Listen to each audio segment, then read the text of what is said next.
তারল্য সংকট, আমানত তুলে নেওয়া, বিক্ষোভ, রাজনৈতিক বিতর্ক এবং ব্যাংক খাতে সম্ভাব্য নেতিবাচক প্রভাব নিয়ে উদ্বেগের মধ্যেই ইসলামী ব্যাংক বাংলাদেশ পিএলসির চেয়ারম্যান মোহাম্মদ খুরশিদ আলম সহ পুরো পরিচালনা পর্ষদ ভেঙে দিয়েছে বাংলাদেশ ব্যাংক।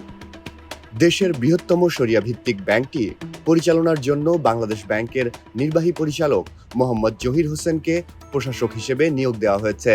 15 জুন বাংলাদেশ ব্যাংকের সহকারী মুখপাত্র মোহাম্মদ শারিয়ার সিদ্দিকের সই করা এক বিজ্ঞপ্তিতে এ তথ্য জানানো হয়।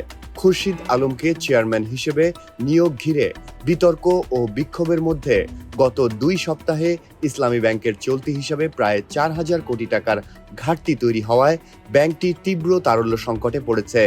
এই প্রেক্ষাপটে কেন্দ্রীয় ব্যাংক এ পদক্ষেপ নিয়েছে। তারল্য সংকট মোকাবেলায় বাংলাদেশ ব্যাংক জরুরি সহায়তা হিসেবে ব্যাংকটিকে 2,500 কোটি টাকা দিয়েছে। বর্তমানে ব্যাংক খাতে সর্বোচ্চ খেলাপি ঋণ রয়েছে ইসলামী ব্যাংকের, যার পরিমাণ 95,629 কোটি টাকা। এটি ব্যাংকটির মোট ঋণের 50.88%।